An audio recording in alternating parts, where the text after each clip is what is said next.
این نمایشگرهای LED تصاویر را مانند تلویزیون نشان می‌دهند، البته نه در اندازه‌های بزرگ.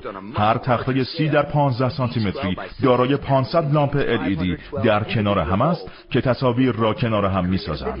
هر یک از این تخته‌ها می‌تواند کنار هم جای گرفته تا تصاویر بزرگتری را برای نمایش در ورزشگاه‌ها ممکن سازد. چگونه صدها لامپ در کنار هم کار می‌کنند تا تصاویر را روی دیوارها بسازند؟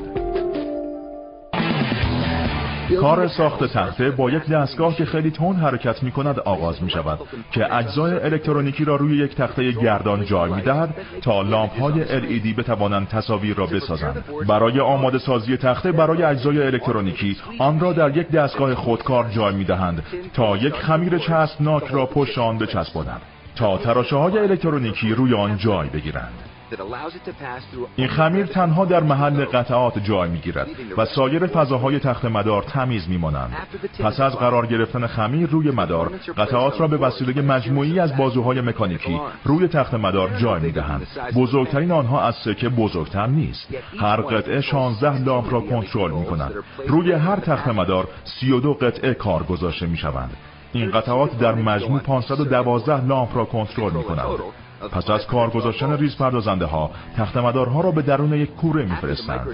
آنجا خمیر چسبناک خشک می‌شود و قطعات روی مدار تثبیت می‌شوند. لامپ‌ها ابتدا در دستگاهی جای می‌گیرند که پایه‌های بلندشان را می‌برد. پایه‌های آنها اکنون برای لحیم شدن به تخت مدار طول مناسبی دارد. سپس یک کارگر تخته ها را برمیگرداند و در هر یک از 512 پایه یک LED میگذارد. برای داشتن تصویری رنگی 3 رنگ LED لازم است: قرمز، سبز و آبی. LED ها طبق الگوهای مشخصی روی مدار چیده میشوند تا تاثیر و کیفیتی موسوم به پیکسل بیافرینند.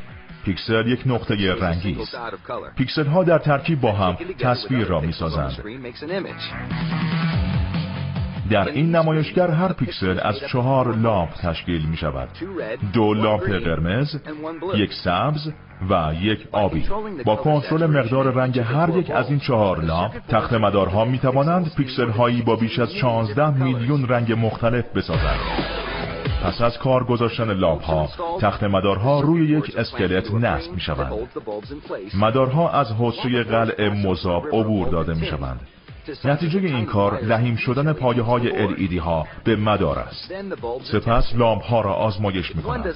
اگر لامپی روشن نشود، اتصالش را تعمیر می کنند. شاید لامپ را عوض کنند. پس از آزمایش پورت های داده فیبر نوری را زیر تخته های مدار کار می گذارند. این پورت ها به کابل های متصلند که تصاویر ویدئویی را از رایانه انتقال می دهند. همچنین لامپ هایی که باید روشن شوند شدت تابش نور آنها را تعیین می کنند. تخته های کامل در قاب های پلاستیکی گذاشته می شوند. می توان هر تعداد از آنها را با هم ترکیب کرد. نوعی ژل ضد آب بین لامپ ها ریخته می شود. این کار برای لامپ ها محافظ و عایقی محکم ایجاد می کند. پس از خشک شدن ژل 24 قاب در یک قاب فولادی گذاشته می شوند تا تصویری 1.2 در 9 متری تولید کنند. کابل های فیبر نوری تخته ها را به نمایشگر متصل می کنند. همه با هم تصویری را می سازند. می توان چندین نمایشگر را به هم وصل کرد تا نمایشگر بزرگتری ساخته شود.